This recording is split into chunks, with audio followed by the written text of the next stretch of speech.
Deus vai te abençoar. Agradeço, meu Senhor, agradeço, meu Senhor, agradeço por mim. Eu não estou ouvindo vocês. Em meu lugar te agradeço, Jesus, te agradeço, eu te agradeço, te agradeço. Pegue sua Bíblia no livro de 1 Timóteo, no capítulo 1, amém? Versículo 19.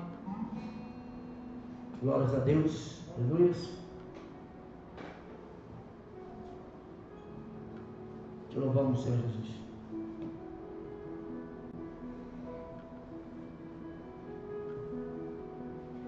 Muitos estão naufragando na fé,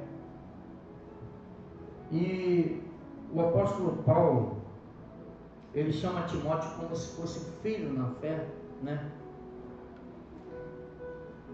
Ele, no versículo 2 desse primeiro capítulo, são duas epístolas, duas cartas, primeira carta e segunda carta. E no capítulo 1, versículo 2, vou ler lá o 19 já, ele diz assim: a Timóteo, meu verdadeiro filho na fé, graça, misericórdia e paz da parte de Deus, nosso Pai, e da de Cristo Jesus, nosso Senhor. Amém? Glórias a Deus. E ele vem compartilhando com Timóteo, para que ele pudesse ensinar, mostrar sobre as doutrinas, sobre o ministério. E esses 5 capítulos aqui, ele vem falar sobre oração. Inclusive o capítulo 2, ele fala assim: admoesto-te, estou te repreendendo, para que antes de tudo, que se façam deprecações, orações, intercessões e ações de graças por todos os homens, todos, não é só pela tua família ou só pelos crentes e pelos não crentes, pelos reis e por todos que estão em eminência, em governo, né? Para que tenhamos uma vida quieta e sossegada em toda piedade e honestidade. Então aqui ele está dizendo, tem que orar por todos. Aí ele fala sobre a relação do ministério dos bispos, dos diáconos, dos obreiros, né? E aí ele fala sobre os obreiros para servirem, para serem bênção, em nome do Senhor Jesus, nesse capítulo 3. Fala sobre muitas coisas, e ele vem discorrendo essa carta para Timóteo. E quando chega no capítulo 6, ele manda Timóteo militar a boa milícia, brigar a verdadeira guerra que nós estamos tendo. Uma delas é a guerra espiritual que o mundo está tendo, né? Milita a boa milícia da fé, versículo 12. Milita a boa milícia da fé, toma posse da vida eterna.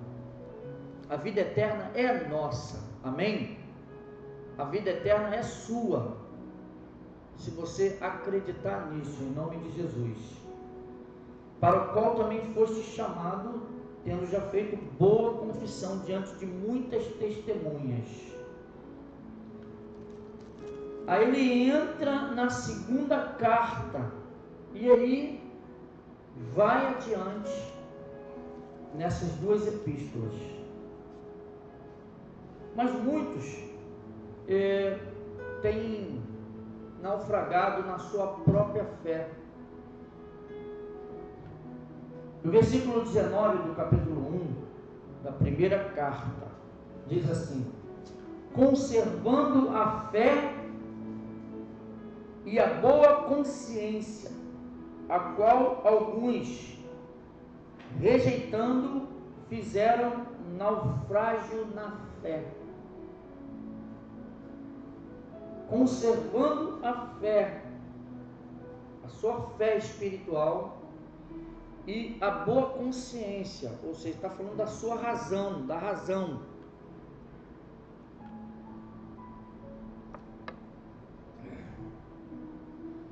O qual alguns, rejeitando, fizeram naufrágio da fé. O que é um náufrago?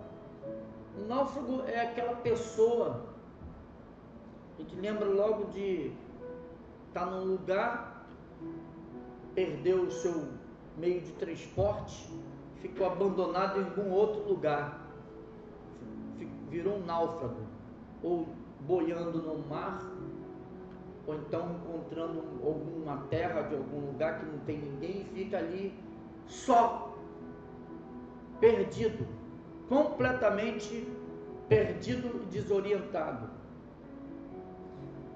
E aí o apóstolo, eu digo assim, quando a fé, ela tem que bastar em nós, mas quando a fé não basta tão somente, a graça de Deus vai bastar em nós, porque o poder de Deus, ele há de se aperfeiçoar em nossa fraqueza. Qual a fraqueza? A nossa fraqueza, a fraqueza de rejeitar ou deixar de fazer o que é certo, e é pecado. A Bíblia que diz, não sou eu, aquele que pode fazer o bem e não faz, peca. Não foi eu que falei isso, foi o apóstolo Paulo que cita que quem pode fazer o bem, quem pode fazer o que é certo para Deus, o que é certo para o reino de Deus, e não faz, já está pecando, é pecado. Então, a graça, no versículo 14 desse capítulo, deixa aí que a gente vai olhar algumas coisas, diz assim: a graça do nosso Senhor superabundou com a fé e com o amor que há em Jesus Cristo. Amém? Então, o que nos faz ficar ligado, conectado com Deus? A nossa fé em Deus, sim, mas a graça dele, a graça e a misericórdia de Deus nos faz ficar, ter a certeza de que, ainda que nós venhamos a pecar e a errar, a graça de Deus vai estar sempre pronta para nos abraçar, para nos corrigir também, claro, que não adianta só nos abraçar. Uma criança criada de qualquer jeito, sem as devidas disciplina e sem as devidas educação, a gente chama aquela criança de quê? Uma criança mal educada, é ou não é? Não é assim que a gente fala?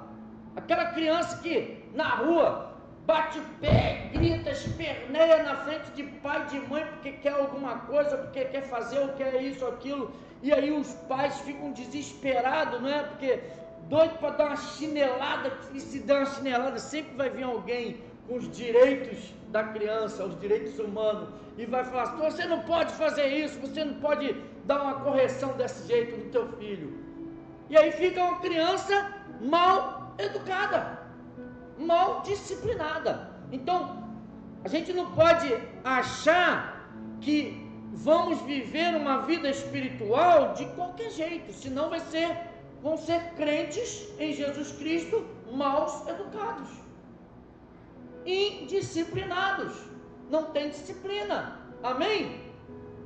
A gente não fala isso para correção, para constrangimento. A gente fala isso para a gente se corrigir, para a gente se melhorar. A gente precisa, eu falo eu também, a gente se corrigir, a gente se melhorar. Precisamos melhorar a nossa concepção de fé. Por isso que ele diz, versículo 19, conservando a fé e a boa consciência. Que consciência? A tua consciência moral, a sua consciência espiritual, que é preciso ter.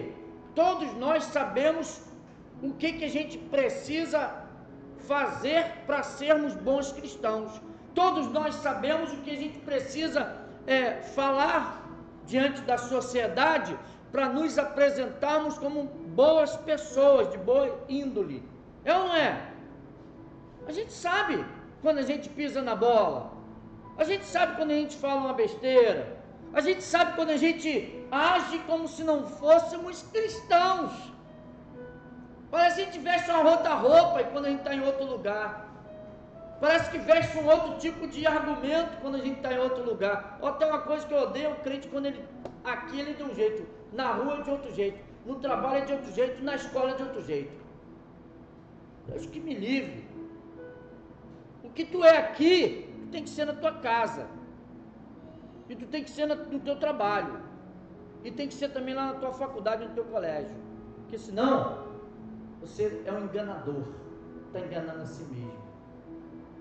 A gente precisa entender, conservar a fé e a boa consciência, não deixar a nossa fé naufragar, porque muitos estão indo à deriva, muitos estão indo de qualquer jeito, e a fé vai naufragar, vai a pique, vai afundar, e você vai ficar sozinho, pensando que tem tudo, mas não tem nada. Eu caí numa ilha paradisíaca, tem coqueiros, tem banana, tem não sei o que, tem linda ilha, mas está lá sozinho, sem contato com humanos, na natureza linda, maravilhosa, céus azul, águas límpidas, peixe, tem tudo, mas tu não tem ninguém porque tu está sozinho. Aquela beleza toda, aquela maravilha toda, que você não pode compartilhar com ninguém. Então tem gente que está vivendo numa redoma, num globo, numa bolha. Tem gente que está vivendo numa bolha e não está enxergando a realidade da vida, e isso é ruim.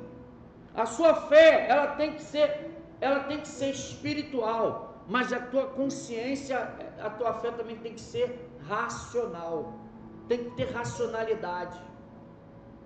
E aí falta muito. Lá no capítulo 4, no versículo 1 e 2, diz assim: mas o Espírito expressamente diz, o Espírito com letra maiúscula, quer dizer que é o Espírito Santo, é o Espírito de Deus que está dizendo, que nos últimos tempos apostatarão alguns da fé, dando ouvido a espíritos, com letra minúscula, espírito do homem aqui, enganadores, e a doutrinas de demônios, pela hipocrisia de homens que falam mentiras, tendo cauterizado a sua própria consciência. O que ele está dizendo é que você deve conservar bem a sua fé e a boa consciência, porque está sendo mudado a consciência moral das pessoas, está sendo mudado, alterado, cauterizado na nossa vida, na nossa mente, um novo normal aí, que a gente tem visto, e daqui a pouco isso aí é o normal. Alguém aí sai aí sem se lembrar de pegar uma máscara? A gente sai e fala assim, leva a máscara, não é assim? Virou um utensílio imposto. Tem que andar de máscara. Cuidado com a máscara. O álcool gel. São coisas que vai se cauterizando. A gente via isso muito quando tinha aquelas reportagens lá no Japão, na China, eles andando de metrô, alguns com máscara. Eles têm esse costume mesmo, quando eles estão gripados, dependente de epidemia, quando eles já estão gripados, lá já é uma forma educada de se colocar uma máscara. Lá no Japão, na China, em países assim, né, disciplinados, porque eles entendem que eles já estão gripados e para espalhar uma epidemia, um contágio é rápido, são muitos lá, não são poucos não, e aí eles já têm essa disciplina. Agora a gente está tendo que aprender. Isso significa que está cauterizando o nosso... Eu estou dando esse exemplo da máscara, mas tem várias coisas, né? Mas a gente está nesse ritmo hoje de usar a máscara, usar o álcool gel e tudo mais, está gravando. Eu ando com uma máscara na minha pasta que tem os documentos, eu ando com a máscara no meu carro e às vezes eu ainda saio com a máscara no meu bolso. Sempre eu cato uma máscara e boto no bolso, mas eu sei que lá no meu carro sempre tem uma máscara jogada no cantinho, e eu sei que na minha pasta, quando eu saio com documento, se eu for para a cidade, alguma coisa, eu também tenho uma máscara reserva. Por que isso? Já está cauterizando. Então é isso que o apóstolo Paulo estava falando sobre a cauterização de coisas. Só que, claro, ele estava falando de coisas espirituais. Ele fala assim: pela hipocrisia dos homens que falam mentiras, tendo cauterizado a sua própria consciência. Amém? Por causa das coisas que vai se falando, a gente sabe que uma mentira contada muitas vezes acaba parecendo ou se tornando uma verdade. A parábola da mentira e da verdade diz que a mentira convidou a verdade para tomar um banho, e quando a verdade ficou desconfiada, mas foi e se despiu e entrou para tomar um banho, a mentira saiu de dentro do rio, do poço, né, ou onde estava se banhando, vestiu as roupas da verdade e foi percorrer o mundo. A mentira com roupa da verdade. E a verdade, quando ela se deparou com aquela situação, saiu nua, porque a verdade não quis vestir as vestes da mentira. A verdade nunca vai vestir as vestes da mentira, ela prefere sair nua, e quando ela sai nua, ela causa escândalo. A verdade causa escândalo nas vidas das pessoas. Quem quer ouvir verdade? Mas a verdade está aí, nua e crua, para colocar o que é verdadeiro. E aí diz que, porque ninguém quis ouvir a verdade, e as pessoas rejeitaram a verdade, e zangaram-se com a verdade vem e se recolhe e se esconde, e a mentira continua solta, espalhando uma mentira com aparência de verdade, porque ela está vestida com as vestes da verdade.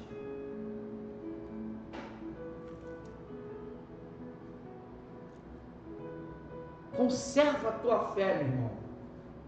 Conserve a sua fé, igreja, porque a mentira está aí solta aí fora, e a mentira, ela vem para cauterizar ensino e coisas que você sabe que não é para ser feito, e você acaba fazendo. Às vezes é a maneira de falar, às vezes é a maneira de se comportar, às vezes é a maneira que você está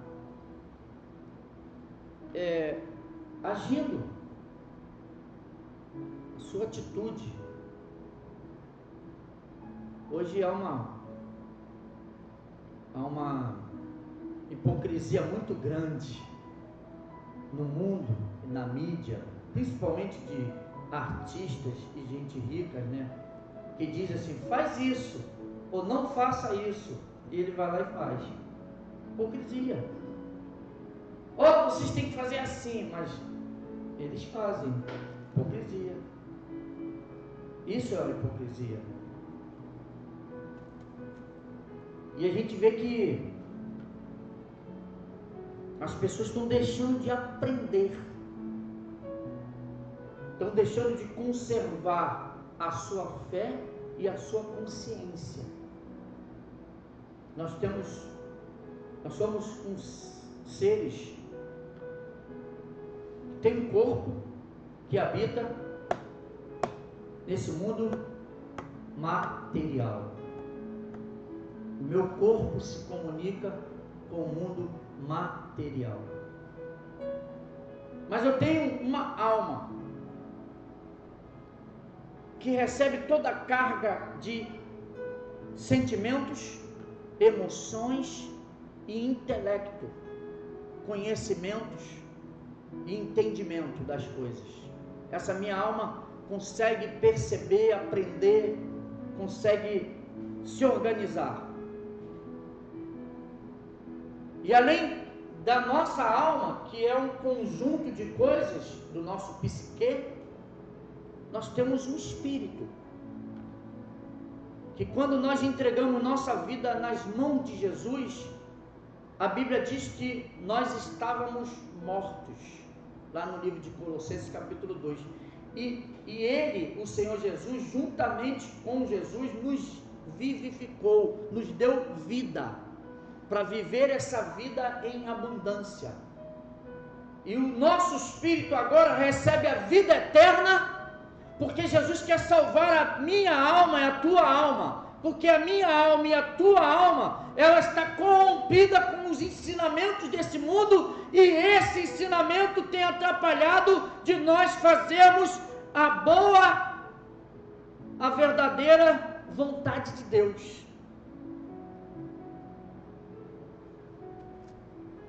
Então, a gente tem que aprender.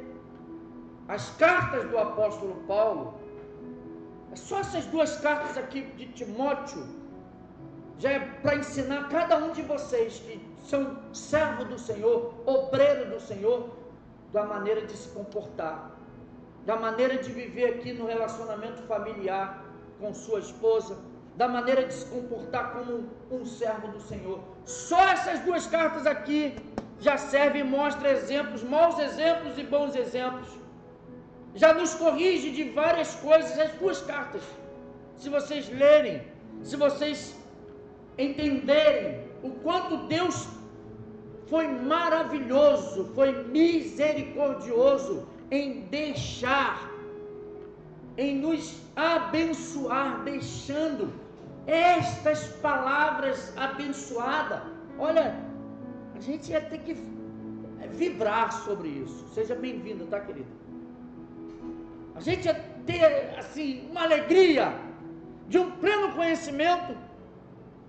Mas eu vou dizer aqui uma verdade: o povo de Deus está deixando de ler a Bíblia. E quando você deixa de ler a Bíblia, você deixa de aprender as coisas. O povo de Deus está deixando de ouvir as verdades que a Bíblia tem. Sabe o que te liberta? Você conhece a verdade e a verdade te liberta. Quando você ouve as verdades, e as verdades estão na Bíblia. E essa verdade vai te libertando de uma coisa aqui, te libertando de uma coisa ali, te libertando de uma forma de você se comportar diante da sociedade, uma forma de você falar. Ela vai te libertando, ela vai curando a sua alma, ela vai te revigorando e te tornando servo e serva do Senhor. Amém? Isso vale para mim, isso vale para você, isso vale para você que está conosco aí, assistindo aí ao vivo. Conserve então a sua fé e a sua boa consciência, é o que diz a Bíblia. A nossa fé não é para nos beneficiar, isso é uma fé egoísta. Eu tenho fé em Jesus, eu sei que Ele não vai me mandar para o inferno, eu sei que eu já tenho já recebi o título do seguro de vida eterna. Tem crente que acha que quando recebeu lá o título de capitalização de seguro de vida eterna. O Senhor falou para que a gente tome cuidado, para que ninguém roube a nossa coroa da salvação. Isso quer dizer que Satanás está trabalhando muito para roubar a nossa salvação que nós recebemos do Senhor. Amém? A salvação nos foi dada pela graça, pela misericórdia dele. E aí Satanás está no mundo afora, soltou os demônios todos para cauterizar a nossa mente e a nossa consciência, para roubar a nossa salvação, que pertence ao teu espírito. Quando Jesus chamou os discípulos, ele falou assim: eu vou fazer de vocês agora pescadores, ganhadores de almas. Vocês vão ganhar almas. Quando a gente fala que a gente tem que ganhar almas, é porque eu preciso que aquele indivíduo que está lá na rua, que não conhece a Deus, precisa conhecer a Deus. E eu apresento Deus, apresento o Senhor Jesus para esse indivíduo. Amém? Eu preciso apresentar esse Deus para ele, mas eles não conhecem Deus.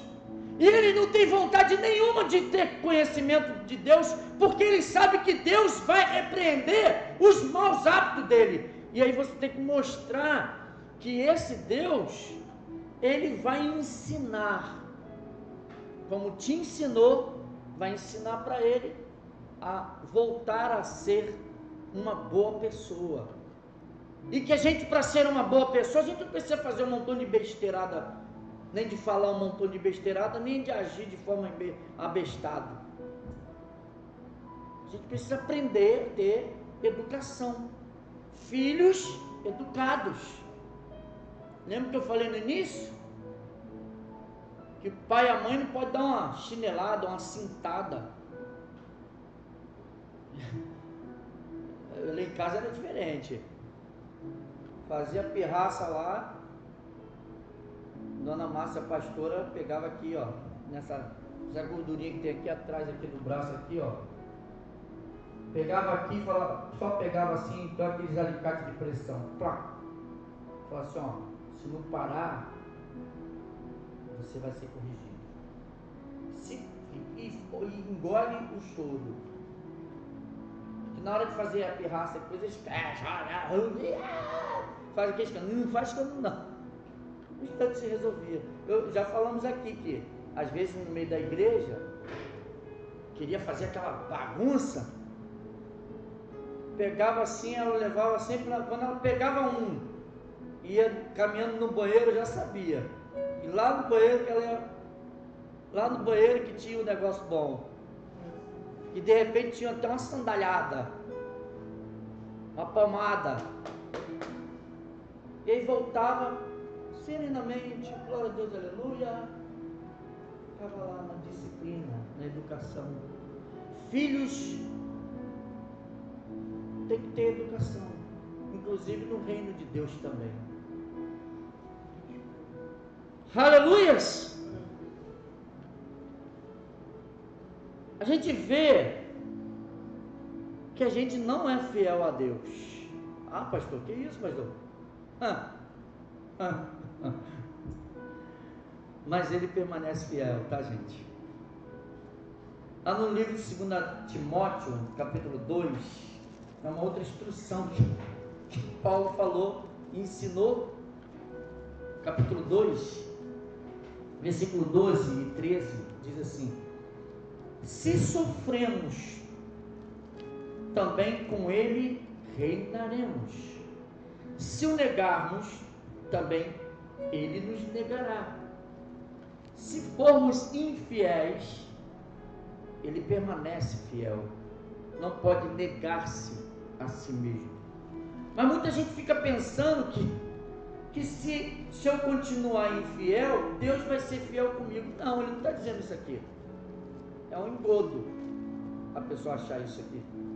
Ainda que eu seja infiel, Deus vai continuar fiel. Não, ele falou assim: se formos infiéis, Se você for infiel, você vai continuar sendo infiel. Deus é que vai continuar permanecendo fiel. Deus não muda, não se altera, amém? Ele vai continuar sendo fiel naquilo que ele ensinou, naquilo que ele deixou. Esse negócio, essa conversinha fiada, de que, ainda que eu seja infiel, Deus vai ser fiel comigo. Não, Deus é fiel com quem é fiel.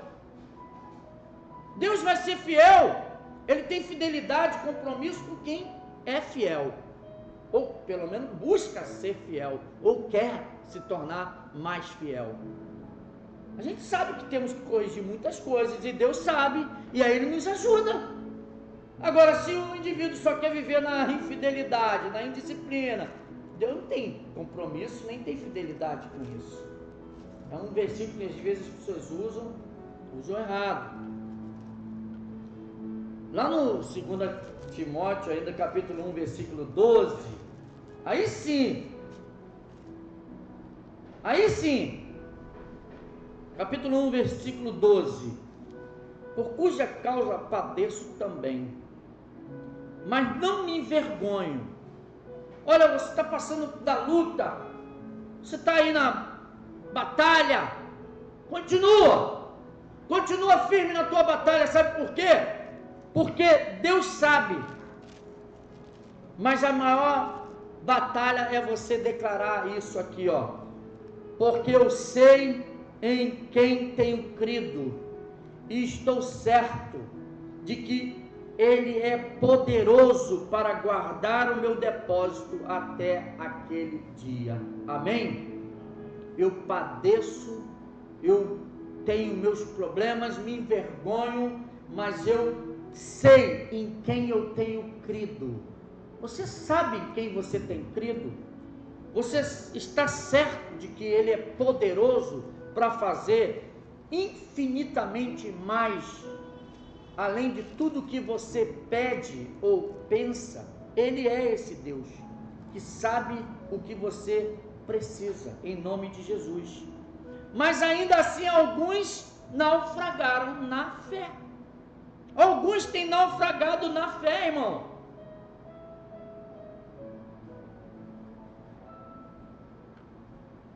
Quem estava lá comigo lá ontem, olhando aquele local,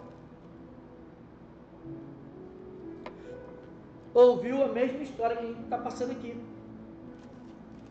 A igreja sofrendo, muitos deixaram de viver na comunhão, muitos deixaram de congregar, desde o ano passado, tem gente lá que sumiu, e aí quando a igreja liga, alguém liga, fala, tá bem, tá legal, tá bem, tá com saúde, tá bem, mas tá bem, tá com Jesus, e aí a igreja dela sofrendo lá, problemas também financeiros, cheio de problema lá, a igreja que ela também estava conversando ontem com eles, e a gente vê que, por que isso? Porque alguns estão naufragando na sua própria fé,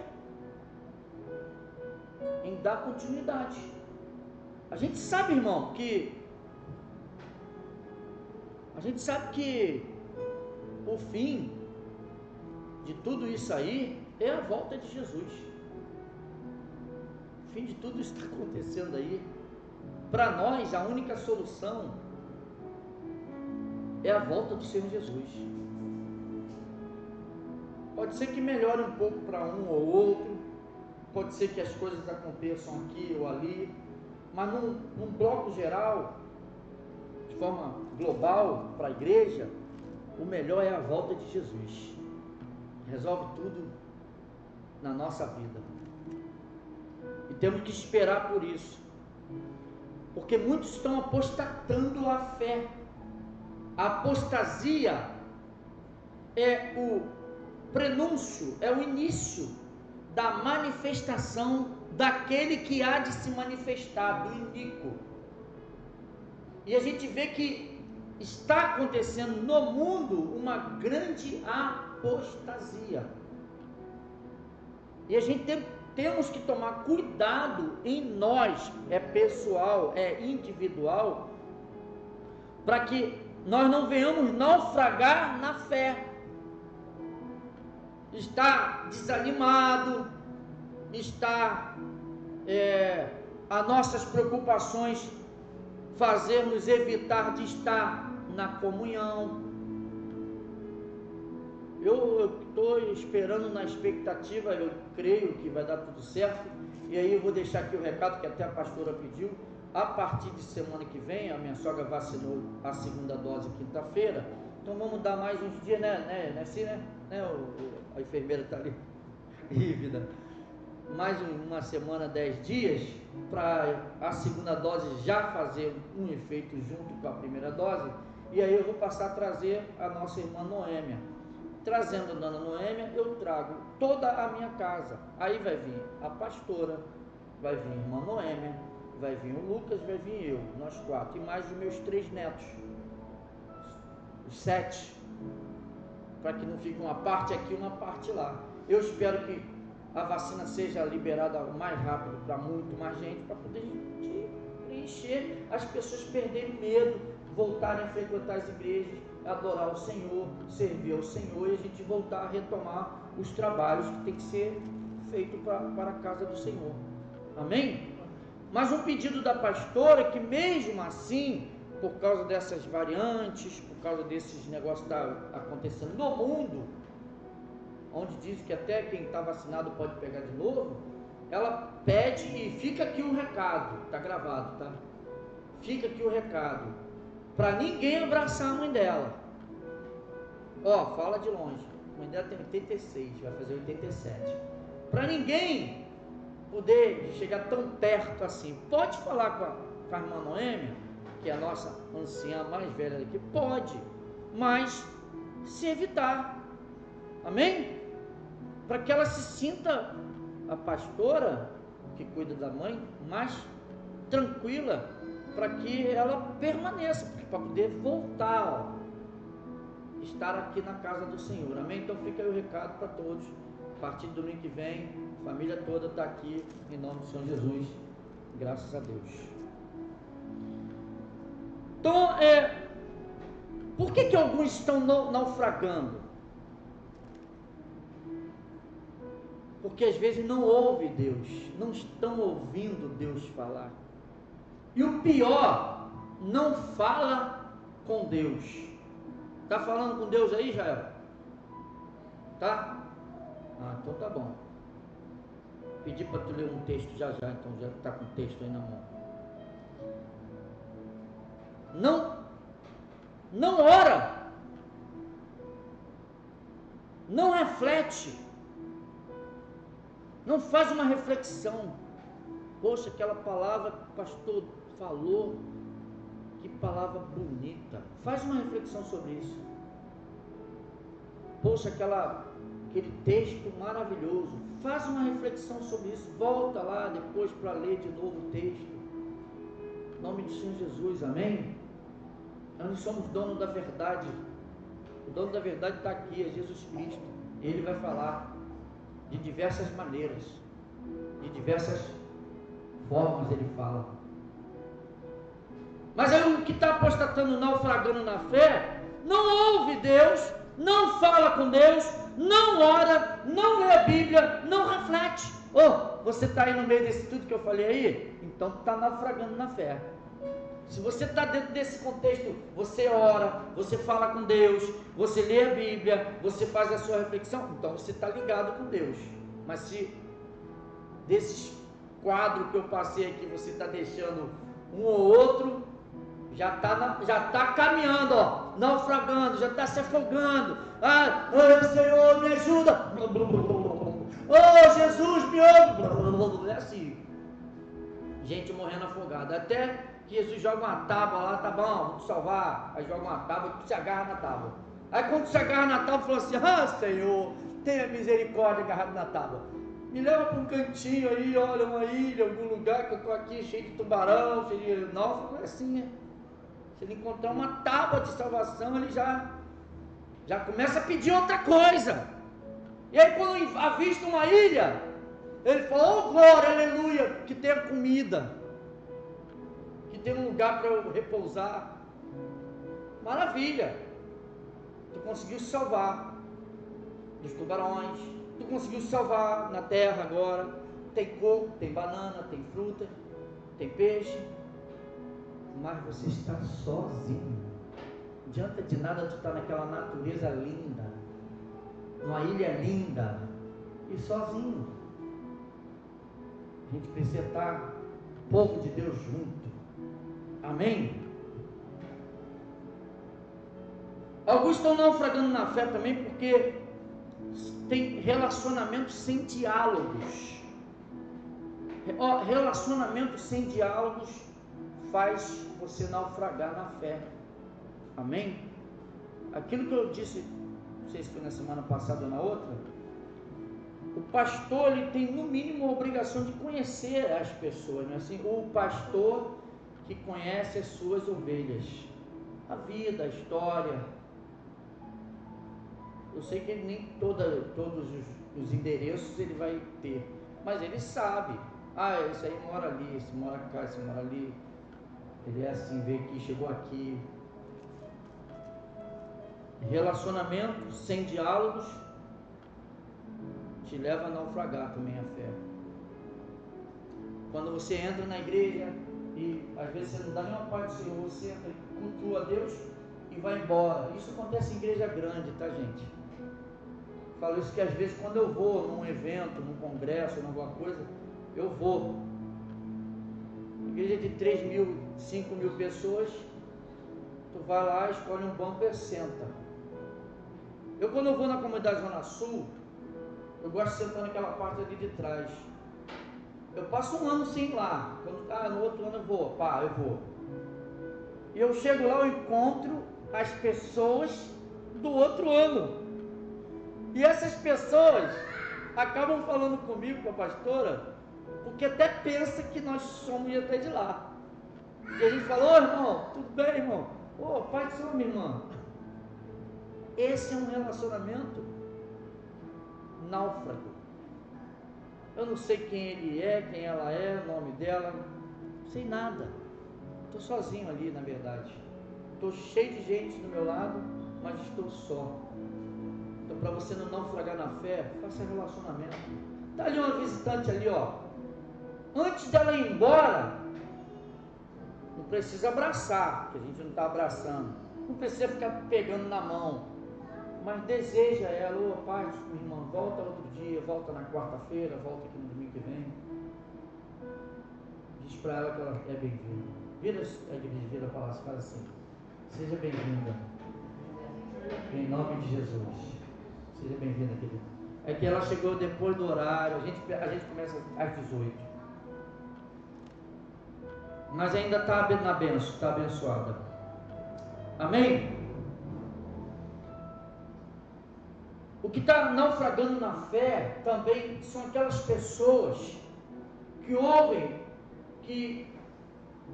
mais as pessoas que não são de Deus do que as que são de Deus. Está naufragando, você está naufragando literalmente na sua fé. Virou um náufrago você. Ouça o homem de Deus, a mulher de Deus. Ouça a palavra de Deus, amém? O seu guia, para você ter um rumo, uma direção, é a palavra de Deus. Se o pastor também, o pregador, seja lá quem for, ensinar alguma coisa que não condiz com a palavra de Deus, você faz como é de praxe: eu como só o que é bom para mim, eu rejeito o que não é bom, amém? Come o que é bom. Num banquete, nem sempre você come tudo. Você come o que é bom, come o que você gosta. Quando eu vou no self-serve, eu não como arroz, eu não como feijão. Eu vou pagar caro para comer arroz e feijão, eu não como. Eu como salmão, camarão, alguma coisa bonita assim, aquelas saladas incríveis e bonitas que tem. Aqueles negócios bonitos com cheiro bom, é aquilo que eu boto no meu prato. É tudo colorido, parece uma bagunça. Como feliz, como satisfeito, como tudo. Porque eu quero comer o que eu quero, que é bom para mim. Assim a palavra de Deus, quando ela é espalhada para você comer o que vai te fazer bem, é preciso dessa forma. Vem tocar aqui, meu filho. A igreja, ela funciona como um ponto de fusão. A igreja tem que funcionar como um ponto de fusão. Tem que fundir você com a sua espiritualidade, com a sua fé, para que ela se torne uma fé inabalável, para que nos dias maus, nos dias da dificuldade, nos dias de luta, nos dias de dificuldade intensa, você tenha fé, você está guardado pela fé, a fé vai te manter de pé, a fé vai te manter firme, a fé vai te manter caloroso com Deus, a fé não vai fazer você blasfemar, a fé não vai fazer você negar a Deus, amém? E a igreja faz esse tipo de fusão, é um ponto de fusão. É horrível quando alguém fala assim: e aí, tá bem, irmão? Tá bem, irmão? Tô bem. Mas tá longe da igreja? Tô longe da igreja, mas eu tô perto de Deus. A igreja existe para isso, para a gente fazer essa fusão, na necessidade de estar junto, da comunhão dos santos, para a gente não naufragar na fé. A igreja é para a gente colocar nossas aflições, em nome de Jesus, amém? A gente não sabe das aflições de um, de outro, mas também, se você pedir a oração, todos vão saber e todos vão estar orando, em nome do Senhor Jesus. Eu falo às vezes aqui da Conceição, muita gente, mas quem é Conceição? Conceição é a esposa do Zé Antônio, nosso irmão em Cristo. Está numa luta tremenda. Operou? Vai operar? Vai operar, vai operar. A idade, o corpo envelhece, e aí vem as consequências, e com isso a gente sofre. Como é que é o nome? Sangue, fala aí de sangue. Colesterol, né? Vai falando mais, enfermeira. Triglicerídeos, glicose, é diabetes, é não sei o que, é o fígado, é o rins, é um hormônio da tireoide, é um conjunto de coisas que começa a se desgovernar, e a gente fica meio que desorientado, né? O corpo envelhece, mas o espírito e a alma tem que estar renovado na presença de Deus. Orem pela vida da Conceição, vai estar aí, se preparando até para fazer uma cirurgia. É complicado fazer uma cirurgia com a idade, é complicado. Entregar sempre na mão de Deus, né, Zé Antônio? Sempre entrega na mão de Deus. Eu sempre falo isso. Ninguém parte desse mundo para o outro se Deus não quiser. Sim, o pai do Ricardo, né? O pai de um primo nosso lá pediu oração aí, tá passando maluco também lá em Recife. No final a gente vai orar. Vou pedir para os atores depois, no final a gente orar aqui com você aqui, pedindo a bênção sobre a tua vida, para você cuidar lá da tua esposa, cuidar da Conceição, porque a Conceição, ela é católica, não é evangélica, então nem acompanha. A gente gostaria muito, mas que o Senhor possa ter a mesma misericórdia. E tem, Ele tem. O Senhor terá misericórdia de quem Ele quiser ter misericórdia, amém?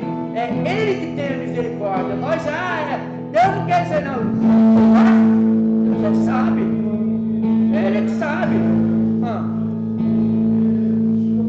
A oração, a leitura, o conhecimento, o louvor, a adoração, a igreja é um suplemento espiritual, amém, igreja? Então põe-se de pé nesse momento, glórias a Deus.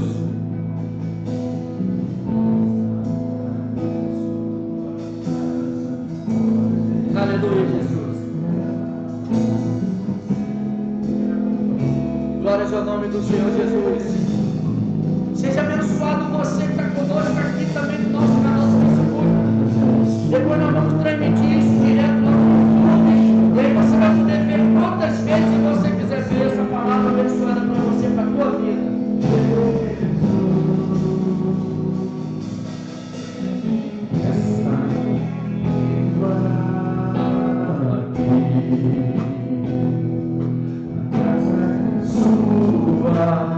Pode andar